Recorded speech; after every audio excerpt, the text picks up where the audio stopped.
Hello guys, কেবি কমটেক চ্যানেলে সকলকে জানাই স্বাগত। মাইক্রোসফট এক্সেলের ফিল্টার এবং অ্যাডভান্স ফিল্টার এই দুটো ফিচার সম্বন্ধে আপনারা মোটামুটি সকলেই জানেন, কিন্তু আজকের এই ভিডিওতে আমি যে ফাংশনটি দেখাবো সেটি হলো ফিল্টার ফাংশন।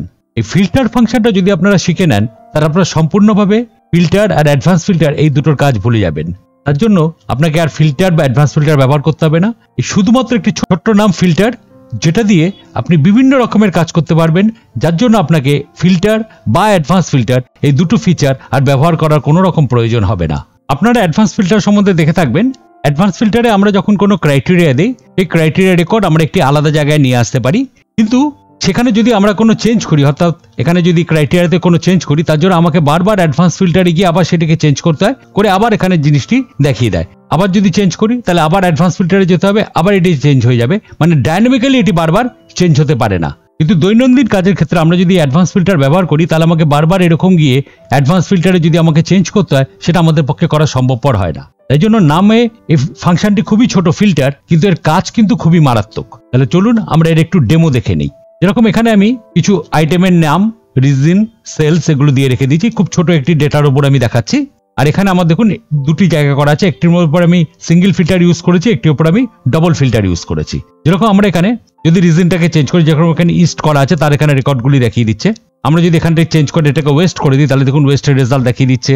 যদি এখানে চেঞ্জ করে নর্থ করে দিই তাহলে নর্থের রেজাল্ট দেখিয়ে দিচ্ছে। যদি এখানে সাউথ করে দিই, কিন্তু সাউথের উপর এখানে কোনো রেজাল্ট নেই বলে তাই জন্য এখানটায় দেখিয়ে দিচ্ছে নট ফাউন্ড। আবার এখানে ইস্ট করে দিলাম। আর এখানে আমরা আইটেম আর রিজন এই দুটো ক্রাইটেরিয়ার উপর বেস করেও এখানে করতে পারি। তার জন্য মনে করা যাক এখানে কিবোর্ড আছে, মনে করা যাক আমরা এখানটা করে দিলাম মাউস, লিখে এন্টার দিয়ে দিলাম, তাহলে দেখুন মাউস নট ফাউন্ড দেখা যায়। ওয়েস্ট রিজিয়নে মাউসের কিছু কোনো সেল নেই, জাস্ট আমরা এখানটায় এটাকে করে দিলাম মনে করা যাক ইস্ট। এবার যদি আমি এন্টার দিই তাহলে দেখুন মাউসের এখানে ইস্ট রিজিয়নে যেগুলো আছে সেগুলো দেখিয়ে দিচ্ছে। সেরকম একইভাবে আমি যদি আবার এখানটায় করে দিই কিবোর্ড, তাহলে কিবোর্ড ইস্ট রিজিয়নের যেটা আছে সেটা দেখিয়ে দিচ্ছে। আমরা যদি এখানটায় অন্য কিছু দিয়ে দিই, মনে করা যাক দিয়ে দিলাম আবার ওয়েস্ট, তাহলে কিবোর্ড ওয়েস্ট রিজিয়নে যে সেল হয়েছে সেটি এখানটায় দেখিয়ে দিচ্ছে। তাহলে এইভাবে ফিল্টার ফাংশনটি নরমালি কাজ করে। ফিল্টার ফাংশনটি বর্তমানে মাইক্রোসফট অফিস 365 এ অ্যাভেলেবেল। প্রিভিয়াস যে ভার্সনগুলো ছিল মাইক্রোসফট অফিস 2007 এগুলোতে কিন্তু এই ফিল্টার ফাংশনটি অ্যাভেলেবেল নয়। নতুন ভার্সনে অ্যাভেলেবেল হলেও এর কাজ কিন্তু খুবই দুর্দান্ত। তাই জন্য ভিডিওটি স্কিপ না করে অবশ্যই পুরো দেখুন। আমি বিভিন্ন এক্সাম্পলের মাধ্যমে দেখিয়ে দেবো যে ফিল্টার ফাংশনটি কিভাবে ব্যবহার করা হয়। তাহলে চলুন শুরু করা যাক আমাদের আজকের এই ভিডিওটি।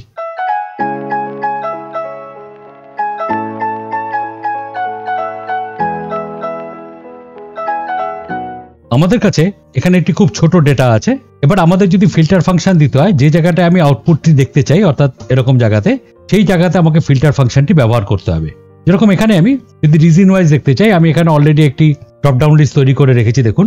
এবার যদি আমি রিজন ওয়াইজ দেখতে চাই তাহলে আমরা এখানটা ক্লিক করলাম। এবার এখানে আমি ফিল্টার ফাংশনটি অ্যাপ্লাই করব। তার জন্য আমরা এখানটা প্রথমে লিখে দিলাম equal to filter first bracket. এবার প্রথমত আমাকে এখানে বলতে হবে অ্যাড এ, অর্থাৎ যে জায়গা থেকে আমি খুঁজতে চাইছি এই জায়গাটিকে আমাকে সিলেক্ট করতে হবে। এই জায়গাটিকে আমি সিলেক্ট করে দিলাম।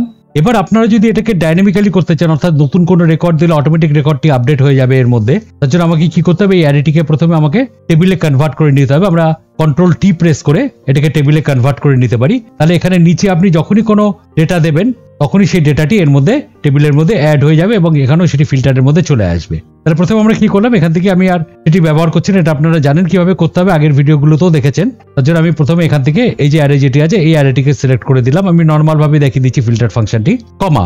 এবার এখানে বলছে ইনক্লুড, অর্থাৎ আমি কি খুঁজতে চাইছি, আমরা খুঁজতে চাইছি রিজিয়নের উপর বেস করে। তাহলে এখান থেকে আমি রিজন যে কলামটি আছে এই কলামটিকে আমি সিলেক্ট করে দিলাম। এবার এটি যদি ইকুয়াল টু এখানে যেটি সিলেক্ট হচ্ছে, অর্থাৎ এখান থেকে ড্রপ ডাউন লিস্ট থেকে আমি যেটি সিলেক্ট করবো, যেটি ইস্ট হতে পারে ওয়েস্ট হতে পারে, যাই হোক না কেন, এই জন্য আমি এই সেলটিকে সিলেক্ট করে দিলাম। করার পর এখান থেকে আমরা যদি ফার্স্ট ব্র্যাকেট ক্লোজ করে দিই, ক্লোজ করে আমরা যদি এন্টার দিই তাহলে দেখুন এখানে ইস্ট রিজিয়নে যা যা রয়েছে মাউস আবার সিপিইউ যেগুলো রয়েছে সেগুলো সব এখানটায় শো করে দিচ্ছে।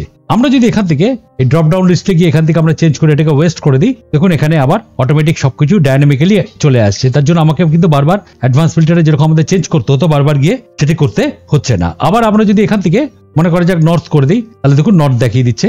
আবার যদি এখান থেকে আমরা সাউথে ক্লিক করি, কিন্তু সাউথে ক্লিক করে এখানে দেখুন একটা হ্যাশ ক্যালক বলে একটি এরর চলে আসছে। এটি কেন আসছে, যে সাউথ এখানে কোনো রিজিয়ন নেই। তার জন্য আমরা কি করলাম, এই জায়গাটাতে যেখানে আমরা ফর্মুলাটি লিখেছিলাম সেখানে আমরা আবার ডবল ক্লিক করলাম, করে এখানটা আবার ক্লিক করলাম একদম পাশে, করে এখানটা একটা কথা লেখা আছে ইফ এমটি, মানে যদি না থাকে কোনো, এখানে যদি না মিল হয়, তার জন্য আমরা এখানে কমা দিয়ে ডবল ইনভার্টেড কমা দিয়ে আমি যে মেসেজটি দিতে চাই সেটি এখানটা টাইপ করে দিলাম। আমরা দিতে চাই নট ফাউন্ড, তাহলে ডবল ইনভার্টেড কমার মধ্যে আমি লিখে দিলাম নট ফাউন্ড, তারপর আমরা এখান থেকে এন্টার দিয়ে দিলাম। তাহলে দেখুন এখানটা নট ফাউন্ড চলে আসছে। আবার যদি আমি এখানটা ক্লিক করি, দেখুন ওয়েস্টে ক্লিক করি, তাহলে দেখুন ওয়েস্টেরটা দেখাচ্ছে, ইস্টে ক্লিক করলে ইস্টেরটা দেখাচ্ছে। আমি অটোমেটিক এটা ডাইনামিক্যালি এখানটা চলে আসছে, আমাকে কিন্তু বারবার অ্যাডভান্স ফিল্টারের মতন গিয়ে চেঞ্জ করতে হচ্ছে না। আবার যদি এখান থেকে সাউথ দিই, তাহলে দেখুন নট ফাউন্ড দেখাচ্ছে, আবার ইস্ট দিলাম, তাহলে দেখুন সব ইস্টের গুলো চলে আসছে। এটা তো গেল বেসিক ফিল্টার ফাংশন। কিন্তু এখানে আমরা একটা ক্রাইটেরিয়ার উপর বেস করে করেছি। আমার যদি মাল্টিপল ক্রাইটেরিয়ার উপর বেস করে করতে হয়, যেরকম দুটো ক্রাইটেরিয়ার উপর বেস করে আমি যদি করতে চাই, তাহলে আমরা কি করে ফিল্টার ফাংশন অ্যাপ্লাই করব সেটা আবার ভালো করে দেখে নিন। চ্যানেলটিতে নতুন হয়ে থাকলে অবশ্যই চ্যানেলটিকে সাবস্ক্রাইব করবেন। ভিডিওটি ভালো লেগে থাকলে অবশ্যই একটা লাইক আর কমেন্ট করে দেবেন। তাহলে দেখুন এবার মাল্টিপল ক্রাইটেরিয়া আমরা ফিল্টার ফর্মুলা বা ফাংশনের সঙ্গে কিভাবে ব্যবহার করতে পারি। প্রথমে আমরা লিখে নিলাম এখানে একইভাবে একদম প্রথম সেলে লিখতে হবে, আগেটা আমরা প্রথম সেলে লিখেছিলাম, equal to filter first bracket.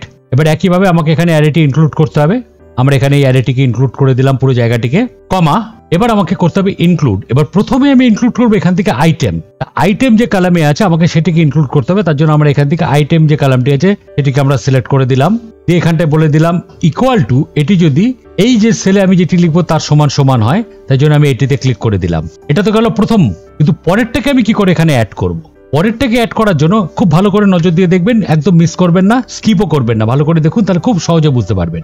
তার জন্য আমাকে কি করতে হবে, প্রথম যে আইটেম যে ক্রাইটেরিয়াটা আমি ব্যবহার করেছি সেটিকে আমাকে রাখতে হবে একটা ব্র্যাকেটের মধ্যে। এখানে একটা ফার্স্ট ব্র্যাকেট দিয়ে দিলাম আর শেষে এখানটা একটা ফার্স্ট ব্র্যাকেট দিয়ে দিলাম। এইবার পরের ক্রাইটেরিয়াটা অ্যাড করার জন্য আমাকে এখানে ব্যবহার করতে হবে স্টার সাইন, অর্থাৎ মাল্টিপ্লিকেশন বা অ্যাস্টেরিস্ক সাইন্স। আমরা দিয়ে দিলাম এখানে ইনটু সাইন, যেটাকে আমরা মাল্টিপ্লিকেশন সাইন বলি বা স্টার সাইন। কখনো এখানে অ্যাম্পারসান আছে, আমি দুটোকে যোগ একসঙ্গে জয়েন করছি বলে আমাকে এখানে মাঝখানে অ্যাম্পারসান দিতে হবে তা নয়, এটিকে জয়েন করতে গেলে মাঝখানে মাথায় রাখবেন মাল্টিপ্লিকেশন সাইন বা স্টার সাইন। আবার এখানটা আমরা দিলাম ফার্স্ট ব্র্যাকেট, ফার্স্ট ব্র্যাকেট দিয়ে এখান থেকে এবার পরে যেটি চেক করবে সেটি হলো রিজিয়ন। তার জন্য আমরা এখান থেকে রিজিয়ন যে কলামটি আছে সেটিকে সিলেক্ট করে দিলাম। এটি যদি ইকুয়াল টু এই সেলটা যেখানে মানে এই সেলে যেটি রিজিয়নটা লিখছি সেই সেল সমান সমান হয়, তাহলে এটি চেক করবে, ব্র্যাকেট ক্লোজ। আর যদি না পায়, দুটোর মধ্যে কোনোটি যদি না পায়, তাহলে আমাকে এখানে দেখাবে কমা দিয়ে আমরা এখানে ফলস ভ্যালুটি লিখে দিলাম, যেখানটা দেখাবে not found, first bracket close করে দিলাম, ফিল্টারের এন্টার। তাহলে দেখুন এখানে কিবোর্ড দিয়ে এবং ওয়েস্ট রিজিয়নের যেগুলো আছে সেটি এখানটায় চলে এলো। এবার কিবোর্ডের ওয়েস্টের জায়গায় আমি যদি এটিকে ইস্ট করে দিই, লিখে যদি আমি এন্টার দিই, তাহলে কিবোর্ড ইস্ট রিজিয়ন দিয়ে যেটা আছে সেটা চলে আসছে। এবার মনে করে যাক আমি কিবোর্ডের এখানে এটিকে মাউস করে দিলাম, লিখে এন্টার দিলাম, তাহলে মাউসের ইস্ট রিজিয়ন দিয়ে যেগুলো আছে সেগুলো দেখিয়ে দিচ্ছে। এবার মাউসের এখানটা আমি মনে করে যাক এখানটা লিখে দিলাম ওয়েস্ট, তাহলে মাউসের ওয়েস্ট রিজিয়নে কিছুই নেই, তাই জন্য এখানটা নট ফাউন্ড দেখাচ্ছে। তার মানে এখানে দুটো ক্রাইটেরিয়াকে চেক করছে, এটাকেও চেক করছে আবার এটাকেও চেক করছে, কিন্তু মাউসে দেখুন ওয়েস্ট রিজিয়নে কোনো সেল নেই বলে এখানে নট ফাউন্ড দেখাচ্ছে। আবার যদি আমি এখানটা লিখে দিই, মনে করা যাক সিপিইউ, সিপিইউ লিখে আমি এখানটা রিজিয়নে দিয়ে দিলাম, মনে করা যাক ইস্ট, লিখে এন্টার দিলাম, তাহলে সিপিইউ ইস্ট রিজিয়নে যেটা আছে সেটা দেখিয়ে দিচ্ছে। আমরা এখান থেকে করে দিলাম, মনে করা যাক কিবোর্ড, লিখে আমি এন্টার দিলাম, তাহলে কিবোর্ড ইস্ট রিজিয়নে যেটা আছে একটাই আছে সেটি দেখিয়ে দিচ্ছে। আমি যদি এখানটা আবার ওয়েস্ট করে দিই, তাহলে ওয়েস্ট রিজিয়নে যেগুলো আছে সেগুলো দেখিয়ে দিচ্ছে। তাহলে এখানে আমরা যেটা করলাম, একের বেশি যদি ক্রাইটেরিয়া আমরা চেক করতে চাই, তাহলে এখানে ইনটু সাইন অর্থাৎ মাল্টিপ্লিকেশন সাইন দিয়ে আমাকে পরপর ক্রাইটেরিয়াগুলি লিখে দিতে হবে। তার জন্য আমাকে বারবার অ্যাডভান্স ফিল্টারে যেরকম আমরা যেতাম বারবার গিয়ে আমাকে সেগুলোকে চেঞ্জ করারও দরকার নেই, এখানটায় করে দিলেই আপনার অটোমেটিক্যালি ডাইনামিক্যালি এটি হয়ে যাবে। আর মনে রাখবেন, যদি আমি অ্যারেটিকে করতে চাই আমাকে এটিকে আগে টেবিলে কনভার্ট করে নিতে হবে, কন্ট্রোল টি প্রেস করে এটিকে টেবিলে কনভার্ট করে নিলে আমি নতুন যদি রেকর্ড কোনো এখানে অ্যাড করি সেটি অটোমেটিক এখানটায় চলে আসবে। তাহলে আশা করি প্রথম দুটি এক্সাম্পল আপনারা ভালোভাবে বুঝে গেছেন। এবার আমরা চলে যাচ্ছি আরেকটি এক্সাম্পলে। মনে করা যাক শীট 2 তে আমি একই ডাটা রেখেছি, খালি আমি এখানে একটা এক্সট্রা কলাম ঢুকিয়ে দিয়েছি ডেট। এবার ডেটের মধ্যে আমি এখানে ফিল্টারিং করে দেখতে চাইছি, এখানে আমি এই ডেটগুলির মধ্যে একটি স্টার্ট ডেট দেবো এবং এন্ড ডেট দেবো। ওই ডেটের মধ্যে যে রেকর্ডসগুলি সেগুলি আমার এখানে ফিল্টার করে আসবে, বা যেরকম ধরুন কোনো নাম্বার যদি দিই, এই নাম্বার এবং স্টার্ট নাম্বার এবং এই নাম্বারের মধ্যে যে জিনিসগুলি আছে সেগুলি ফিল্টার করে এখানটায় চলে আসবে। তাহলে কিভাবে আমরা এটাকে ইউজ করবো সেটা আমরা এবার দেখে নেবো। আমরা এই জায়গাটায় ফিল্টার ফাংশনটি ব্যবহার করছি। প্রথমে আমি কি করলাম, এখানে স্টার্ট ডেটটি লিখে দিলাম, মনে করা যাক লিখে দিলাম 1/4/2024, আর এখানে এন্ড ডেটটি লিখে দিলাম 7/4/2024। তার মানে 1/4/2024 থেকে 7/4/2024 এর মধ্যে যে ডেটাস গুলি রয়েছে এগুলি আমাকে ফিল্টার করে দেখিয়ে দেবে। তা এবার আমি এখানটায় ফিল্টার কমান্ড ইউজ করতে চাই। এই জায়গাটিতে আমি এখানটা লিখে দিলাম equal to filter first bracket. এবার এখানে আমাদের অ্যারেটি দিতে হবে, অ্যারেটি আমি এই জায়গাটিকে দিয়ে দিলাম। আপনারা যদি অ্যারেটিকে কোনো নেমে কনভার্ট করে নেন নেম ম্যানেজারের মাধ্যমে দিয়ে, তাহলেও আপনারা সেই নামটি এখানটা ইউজ করতে পারবেন, কমা। এবার এখান থেকে যেহেতু ডেটের ওপর হবে তার আগে এটিকে আমরা এখানে একটা ব্র্যাকেট দিয়ে দিলাম, যেহেতু দুটি আমার ক্রাইটেরিয়া হবে। প্রথমে এখান থেকে আমি ডেট কলামটিকে সিলেক্ট করে দিলাম, দিয়ে এটি যদি গ্রেটার দেন ইকুয়াল টু এই সেলটি এই ডেটটি হয়, অর্থাৎ এই সেলটি হয় এখানে যে ডেটটি লেখা আছে, ফার্স্ট ব্র্যাকেট ক্লোজ। এবার তার পাশে আমরা আগের মতনই এখানটা ইউজ করলাম ইনটু সাইন।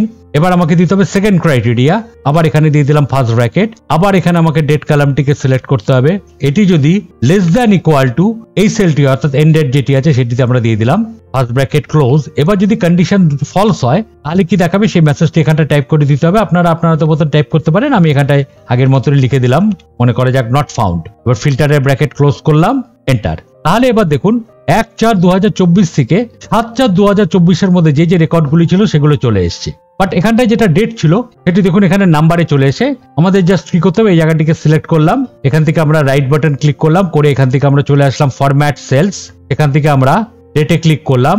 এবার এখানটা আমরা যেরকম ডেট লিখেছিলাম যে প্রথমটি যেটি আছে আমরা আগে ডেট তারপরে মান্থ তারপরে ইয়ার দিয়েছি সেই অনুযায়ী এটাকে চেঞ্জ করে দিলাম। তাহলে এবার দেখুন এখানে 1/4/2024 থেকে 7/4/2024 মধ্যে যে রেকর্ডস গুলি আছে সেগুলি এখানটায় চলে এসছে।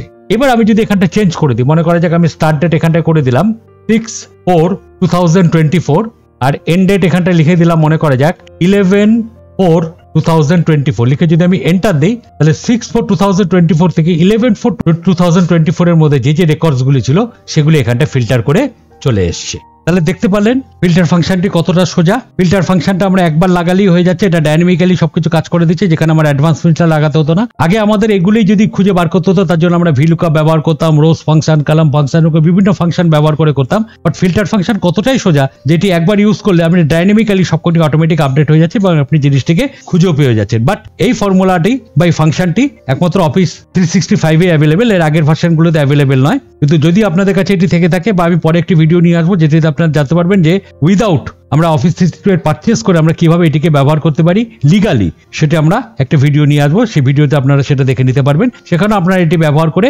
এটার প্রয়োজনীয়তা বা এটার উপকারিতা আপনারা শিখে নিতে পারবেন। তাহলে ভিডিওটি ভালো লেগে থাকলে অবশ্যই লাইক, শেয়ার এবং সাবস্ক্রাইব করবেন আর কমেন্ট করে অবশ্যই জানাবেন ভিডিওটি কেমন লাগলো।